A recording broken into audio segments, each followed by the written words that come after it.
아멘. 오늘 보실 하나님의 말씀은 누가복음 1장 27절에서 31절 말씀입니다. 누가복음 1장 27절에서 31절 말씀입니다.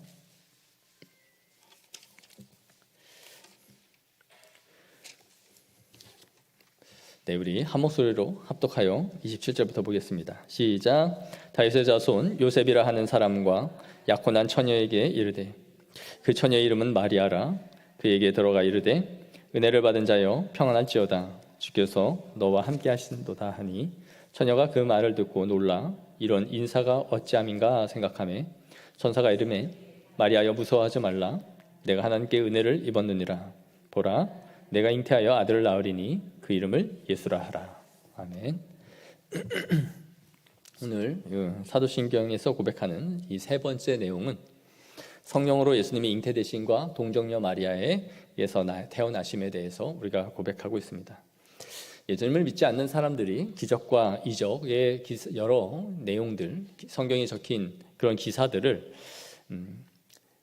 믿지 않겠지만, 또 그럼에도 불구하고 특히 이 남자와 동침하지 않은 여인에게서 예수님이 나셨다라는 이야기를 받아들이기가 더더욱 어려울 것입니다. 예수님이 병을 고치는 것도 있고 여러 치유 기사 역사들이 많이 있지만, 그 중에서도 이 부분에 있어서 걸려 넘어지고 고백하지 못하는 사람들이 있을 것입니다. 역시 이것을 우리가 믿음으로 고백하지 못하면 구원을 얻는 믿음을 갖지 못한 것입니다. 마치 예수님의 탄생 이야기를 보면서 단군 신화처럼 들리는 사람도 있고, 알에서 나온 박혁거세 같은 인물처럼 예수님도 신으로서 이런 설화, 신비로운 이야기를 이렇게 삽입시켰구나, 이렇게 생각하는 사람들도 있겠죠. 동정녀 마리아의 몸에서 태어나셨다는 것은 그런 의미에서 이성적으로 받아들일 수가 없고 이해할 수가 도저히 없는 내용입니다. 여러 신비로운 것들이 많이 있지만 특히 이 부분은 이성으로는 받아들일 수 없어요. 그렇지만 이 고백이 창조주, 하나님이 이 세상을 천지를 창조하셨다라는 그 고백을 믿는 사람이라면 이 고백 역시도 당연히 믿을 수 있는 거죠. 천지 창조하신 주님께서 그의 아들을 여인의 몸으로 나게 하셨다, 성령으로 잉태케 하셨다라는 것을 받아들이지 못할 이유가 없습니다. 그러나 그걸 못 받아들인 사람은 이 부분에서도 역시 걸려 넘어질 수밖에 없는 것입니다. 그러나 예수님을 믿는다 하면서도 성경을 이성으로만 사고하고 판단하는 신학자들, 이들을 우리는 자유주의 신학자라고 말을 합니다. 이 자유주의 신학자들은 인간의 이성에 근거해서만 성경을 해석하고 받아들이는 사람들이에요. 이들은 예수님이 실존하신 인물이라는 것을 믿으면서도 성령으로 잉태하신 예수님은 받아들이지 않습니다. 그들은 말하기를 예수님이 성령으로 잉태되었든 마리아에게 오셨든 그것은 큰 문제가 아니다라고 보는 거예요. 우리가 예수님을 믿으면서 감동을 받으면 되지 그걸 따질 필요가 뭐가 있냐라는 것입니다. 예수님은 우리의 인생 가운데 인간이 어떻게 살아가야 될지에 대해 가장 좋은 모범을 보여주셨고, 이 가장 인간다움의 극치를 인간에게 보여주신 것이 아니냐, 남을 위해서 헌신하고 희생하는 그 모습을 보여주셨기 때문에 인간이 따라가야 할 가장 중요한 모델이다. 그러나 우리가 그분이 성령으로 잉태됐든 마리아의 몸으로 왔든 그게 무슨 상관이냐라는 거예요. 맞는 말인가요? 예수님이 성령으로 잉태되었든 그분이 기적을 행한 것이 사실이든 아니든 그것이 중요한 것이 아니라 우리가 예수님을 따라 살면 된다라는 것, 절대로 받아들일 수 없는 말이죠. 예수님이 하신 모든 일들이 역사적인 사실이 아니라면 우리는 허구를, 지어낸 이야기를 진짜처럼 믿는 사람들인 거예요. 그러니까 이렇게 어리석은 사람들이 있을 수 없는 것이죠. 예수님의 성육신은 어느 날 갑자기 하나님의 아들이 내려와서 내가 하나님의 아들이다 라고 갑자기 준 계시는 아니에요. 예고와 같이 구약에서부터 예수님의 성육신의 예표들이 많이 보여졌습니다. 우리는 성경의 구약을 읽다 보면 이 출생에 관련된 이야기들을 참 많이 보게 되죠. 그 중에서 우리가 잘 아는 게 아브라함입니다. 자식의 후사가 없어서 고통을 받는 아브라함 이야기죠. 그러다가 아이를 주실 것이라는 수태고지를 하나님께서 직접 하시게 되고 100세 때 이삭이라는 아들을 낳는 이야기를 우리는 볼 수 있어요. 그러고 나서 또 모세 이야기가 나오죠. 그가 태어났을 때에 애굽의 산하 정책에 의해서 모든 남자아이들을 다 죽여야 되는 그런 상황이죠. 숨겨서 키우다가 더 이상 키울 수가 없어서 나일 강변에 아이를 띄어보내는 이야기입니다. 그리고 그것을 공주가 건짐으로써 모세가 이집트의 왕자가 되어서 이스라엘을 출애굽할 수 있는 사람으로 그 안에서 자라가는 거죠. 그러니까 애굽의 심장부로 들어가는 이야기입니다. 그리고 그가 모세라는 사람을 통해서 이스라엘 백성들이 구원을 얻는 스토리죠. 또 하나는 보면은 삼손의 이야기도 보면 마노아라는 아버지에게 그 제단에 불이 임하면서 아들을 낳을 것이다 라고 예언을 통해 말씀하셔서 낳은 아들이 바로 이 삼손이에요. 그리고 사무엘에 가면 한나라는 여인이 또 불임, 아이가 생기지 않아서 하나님 앞에 눈물로 기도하는 이야기가 나오죠. 그래서 사무엘을 허락하시고 그 아이를 하나님 앞에 드립니다. 사무엘은 이스라엘의 마지막 사사로서 이스라엘 백성들을 부흥케 하고 하나님 앞에 이끌어가는 그러한 사사가 되었던 것이죠. 이렇게 성경은 민족의 어려움과 고통 가운데 있을 때에 한 여인의 몸을 통해서 아들을 통해 역사의 분기점을 만들고 이스라엘 백성을 구원하는 역사들을 계속 이루어왔던 거예요. 그래서 마리아에게 천사가 나타나서 수태고지를 하고 그가 너희를 구원할 자다라는 이러한 말씀은 굉장히 특이한 상황은 아니라 구약에서 비추어 보면은 항상 이러한 방식으로 하나님께서 이끌어 오셨던 것이죠. 그러나 놀라운 것은 여인의 몸에서 태어난 분이 이제는 사람이 아니라 누구였다? 하나님의 아들 메시아, 신이 이 땅 가운데 강림하셨다. 즉 성육신이라는데 이것이 아주 특별한 사건인 것이죠. 그러나 이것도 창세기 3장 15절에 보면 아담과 하와가 타락하여 하나님 앞에 내쫓길 때에 약속해 주시죠. 여자의 후손을 통하여 너희가 구원을 얻게 될 것이다. 너의 발 뒤꿈치를 상하게 할 것이요 뱀은 여자의 후손에 의해서 머리를 상하게 할 것이다 라는 걸 통해서 이미 예언해 주신 하나님의 약속이었던 거예요. 하지만 이렇게 여자의 몸을 입고 메시아가 오셔야 하지만 그분은 죄가 없으셔야 했고 무흠한 상태로 태어나셔야 됐어요. 그래서 하나님은 남자를 알지 못하는 동정 여인 이 마리아를 선택하셨고 그의 몸에 성령으로 잉태케 하심으로 아기가 태어나게 하셨던 것이죠. 죄가 유전되는 것을 유전이 되지 않도록, 즉 원죄를 막으심으로써 아기가 사람의 몸으로 태어나도록 두 가지를 동시에 하셔야 했던 거예요. 그러나 지난주에도 우리가 앞서서 설명했던 것처럼 영지주의라는 이단이 있었죠. 그들은 영육 이원론을 주장했고 영혼은 선한 것이지만 육은 악한 것이다 라고 여겼기 때문에 육체의 몸을 입고 오신 하나님을 받아들일 수 없었다라고 했죠. 그래서 예수님의 성육신을 부인한 대표적인 이단이었어요. 그래서 초대교회 때 정죄되고 말았던 것이죠. 하지만 이 영지주의만 잘못한 것이 아니라 중세 카톨릭도 잘못된 길로 가고 말았습니다. 성육신하게 하신 이 성령의 사역에 집중한 것이 아니라 그들은 어디에 집중했냐? 마리아에게 집중을 했어요. 마리아가 예수님을 낳았고 예수님이 죄가 없이 무흠하게 출생하게 했다면 마리아도 죄가 없다라고 주장을 한 거예요. 그래서 마리아는 무죄하게 원죄 없이 태어난 하나님의 어머니다라고 신학적 이론을 만들어버린 것이죠. 그래서 오늘날 그들은 성모 마리아에게 기도를 하죠. 그리고 마리아를 예수님과 같이 숭배하는 동등한 격으로 만들어버렸어요. 그래서 마리아에게 기도도 하고 성호를 긋기도 하고 그 앞에 가서 조아려서 기도도 하는 대상, 즉 숭배의 대상이 되어버린 거죠. 그러니까 모든 사람이 죄를 범하였음에 하나님의 영광에 이르지 못하더니 라고 성경은 모든 사람이 죄를 범하였다라고 했는데 그들은 거기에다가 성경에 있지 않은 예외를 만들었어요. 마리아는 제외할지니 이렇게 된 거죠. 그래서 그들은 성모 마리아를 무흠한 여인, 무죄한 여인, 원죄가 없는, 그러니까 신으로 거의 만들어버린 거죠. 또 종교개혁 시대에 제세례파들도 이러한 주장을 잘못되게 했습니다. 예수님이 마리아의 몸을 빌려온 것은 맞지만 피와 살과 육체를 물려받은 것은 아니다라고 주장한 거죠. 이렇게 되면 인성이 없는 신이 돼버리는 거예요. 예수님의 성령 잉태는 바로 우리가 주장하는 예수님의 신성과 그럼에도 인간의 몸으로 태어나셨다라는 것은 인성을 가지신 분이다라는 이 중요한 고백을 하고 있는 거예요. 성령으로 잉태되었습니다라는 것은 예수님은 신성이 있으신 분입니다. 즉 신의 성품을 갖고 있습니다.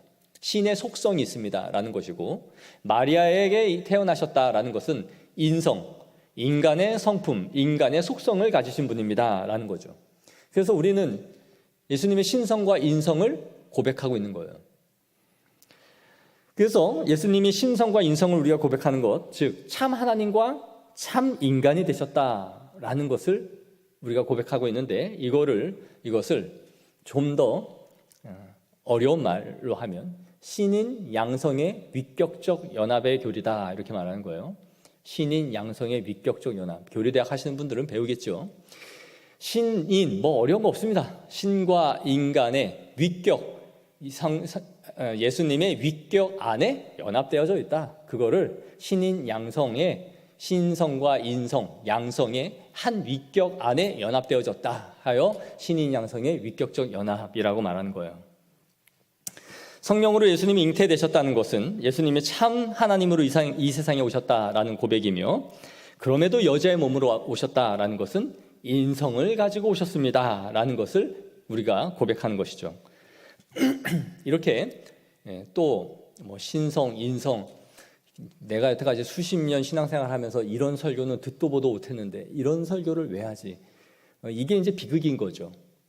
이걸 못 들어본 게 비극이지 하는 게 이상한 게 아니에요.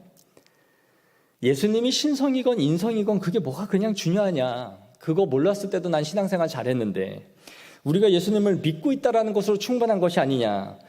그걸 가지고 시시비비 가릴 것이 있냐. 복잡하다. 그냥 예수 믿어 천국 가면 된다. 그런 거 아닙니까? 이렇게 마음에서 반론이 막 들고 있는 사람들은 이 무지를 넘어 무식의 극치를 향해 가고 있다라는 걸로 자신을 좀 채찍질하면 됩니다. 한국 교회의 무서운 이 신앙에 자라지 못하게 하는 중요한 것 중에 하나는 바로 이 반지성주의예요. 반지성주의. 그러니까 깨닫고, 제가 그래서 초반에 그랬죠. 깨달음이 없이는 신앙의 성숙도 없고 자라남도 없다. 알지 못하고는 깨어짐도 없고 은혜를 받았다고 하지 않는 거예요. 기독교의 근본이 되는 교리를 스스로가 버리는 거죠. 나는 예수 믿으면 되지. 예수 믿고 구원받으면 되지. 신성, 인성 뭔 상관이냐. 전혀 그렇지 않고 이것이 구원과 직결되었을 뿐만 아니라 모르면 모를수록 이단이 깔아놓은 덫에 내가 언제든지 걸려 넘어질 준비가 되어 있습니다 라는 거예요.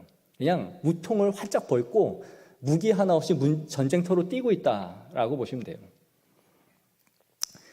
이렇게 몰라도 되고 그런 거 저런 거 없어도 예수님 잘 믿으면 된다라는 사람들은 이런 말과 하는 것과 다르지 않아요.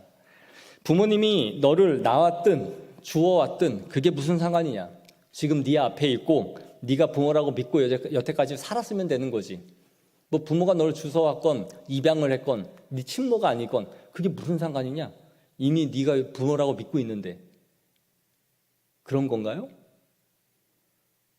절대 그렇지 않죠. 내 부모가 내 부모인지가 그게 믿음만이 아니라 실제로도 그래야 되는 거예요. 이 진리를 위해서 수백 년 동안 교회는 논쟁하며 이단들을 정죄해 왔는데, 이런 것쯤은 몰라도 된다라고 말하는 것은 기독교가 수백 년 동안 쌓아온 이 진리를 한순간에 그냥 나는 허물어버리고 내 스스로 그냥 하나님을 잘 믿으면 된다라는 것과 다를 바가 없는 것이죠. 그러니까 믿음의 선조들이 해온 수백 년의 이 이단과의 싸움을 혼자 수포로 만들어버리는 거예요. 그러니까 얼마나 무서운 생각인지를 우리는 깨달아야 되는 거예요. 이 고백이 중요한 이유는 예수님의 신성과 인성 둘 중에 단 하나만 부정되어도 예수님은 우리의 구원자가 될 수 없는 겁니다. 우리를 구원하시기 위해서는 반드시 신성과 인성이 필요해요. 그래서 교회는 신인 양성의 교리를 계속 지켜왔던 거예요. 예수님이 구원주가 되기 위해서는 반드시 하나님이시고 사람이셔야 하는데, 그분이 하나님이시기만 하면 그분은 우리를 위해 죽을 수가 없죠. 신은 죽는 존재가 아니니까요. 그래서 하나님은 영이시기 때문에 존재 자체가 죽을 수가 없는 거예요. 그러므로 반드시 사람이 되셔야 하는 것이죠. 그러나 사람으로만 계시다면 죄사함을 이룰 수가 없죠. 모든 사람이 죄를 범하였음에 하나님의 영광에 이르지 못하기 때문에, 즉 죄를 사할 만한 조건을 갖추지 못한 거예요.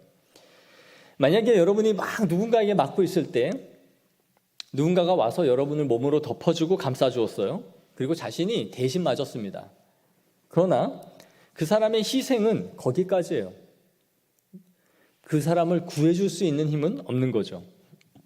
다시 말해 예수님이 사람이 되어서 동일하게 인간과 같은 존재가 되어져서 인간이 치러야 할 죄의 값을 사람으로 받아야 되는 거예요.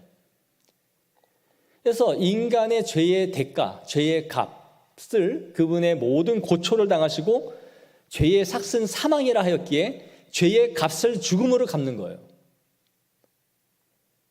그러니까 신으로서는 죽을 수가 없죠. 반드시 사람이 되어 사람의 몸으로 그 죄의 값을 받으셔야 되는 거예요. 왜요? 하나님의 공의를 만족시켜야 된다라고 고난주간 설교 때 말씀을 드린 거예요. 그래서 반드시 사람이셔야 되는 거예요. 그러나 또한 그뿐만 아니라 예수님은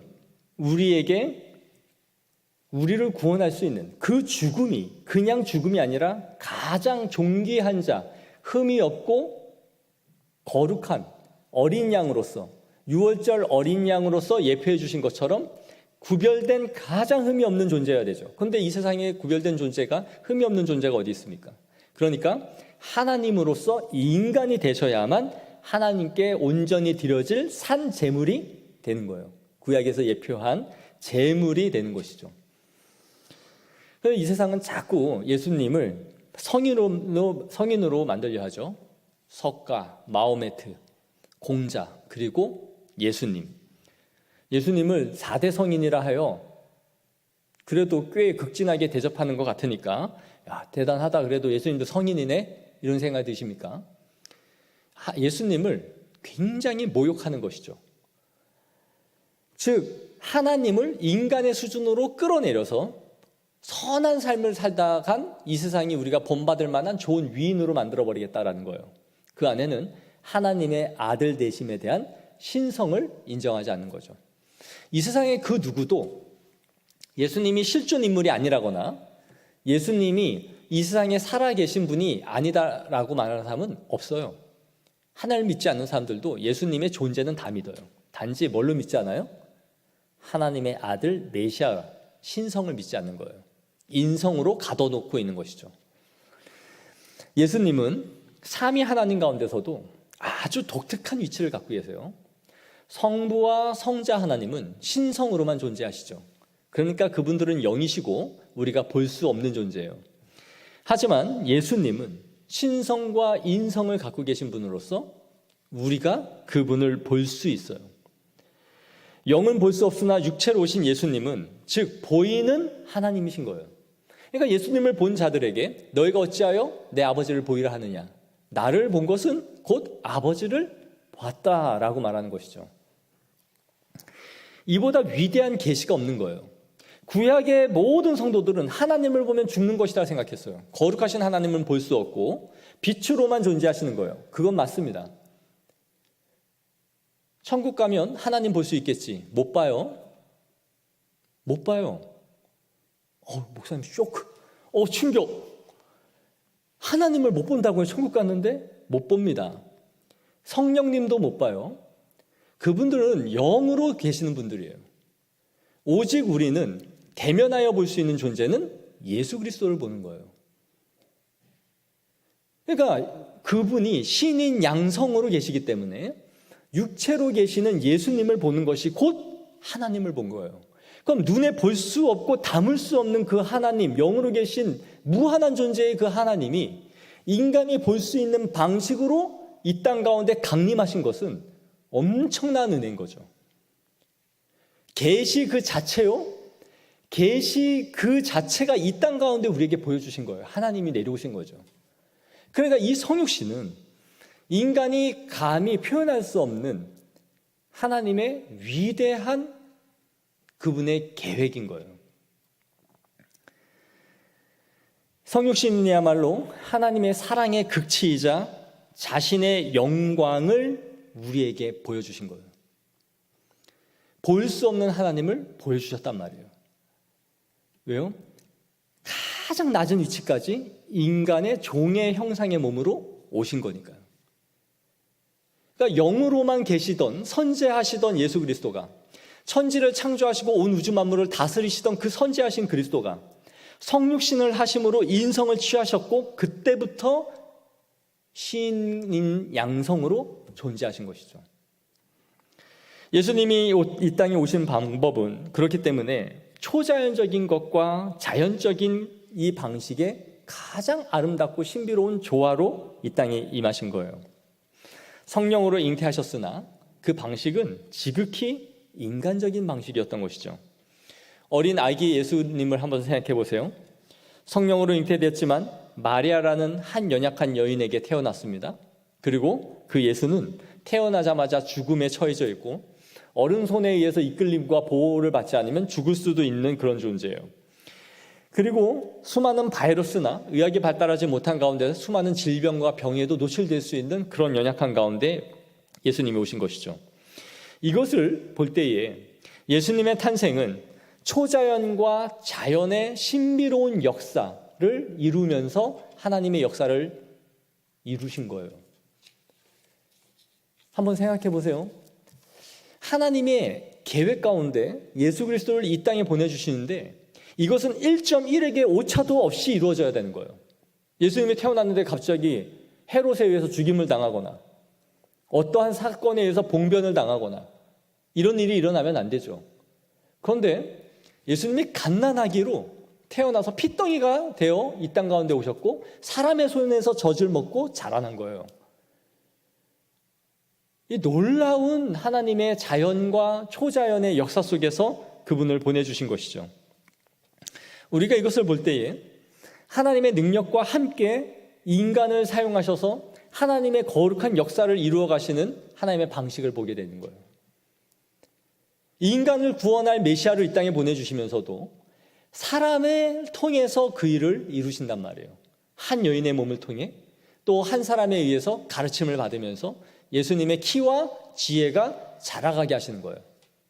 인간의 모든 발육 단계를 거치면서 성장케 하시는 거예요. 이 부분을 한번 참 곰곰이 묵상해 보십시오.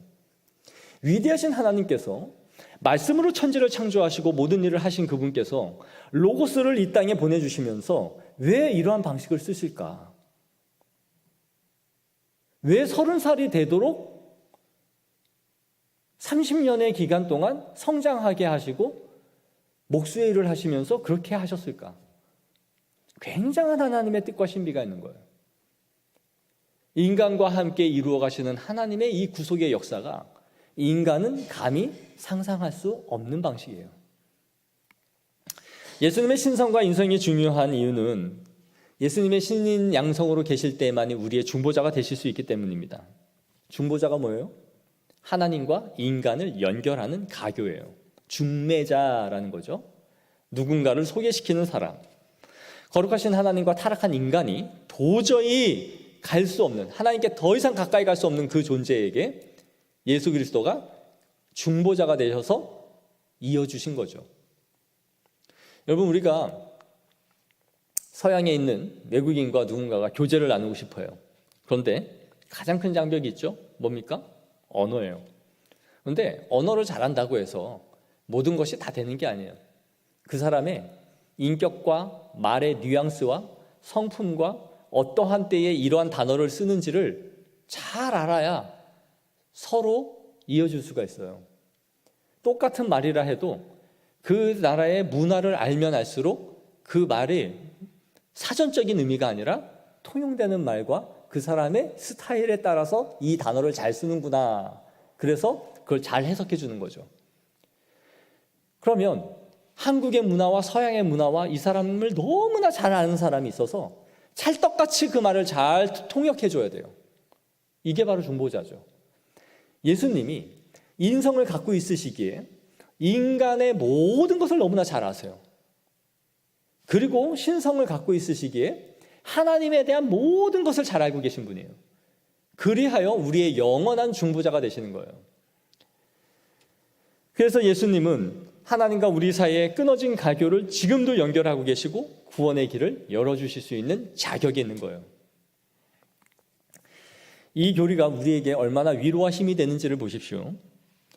우리는 때론 자신의 삶에 여러 환난이나 공고나 어려움이 오면, 또 사람들로부터 모욕과 수치를 당하면 마음으로 심히 괴로워합니다. 그리고 하나님 앞에 자신의 고통을 토로하기도 하고 육신의 아픔과 고통을 하나님 앞에 아뢰기도 하죠. 그러나 그 하나님이 신으로만 높은 곳에 계시다면 우리 마음은 어떤 마음이 들까요? 하나님이 인생사를 아실까? 영원한 신으로 계신 저 높은 영광을 갖고 계신 그분이 애처로운 인간의 삶을 이해는 하실까? 먹고 사는 문제와 육체의 곤비함과 피곤함을 그분은 아실까? 이런 생각이 들지 않을까요? 그러나 예수님을 생각해 보세요.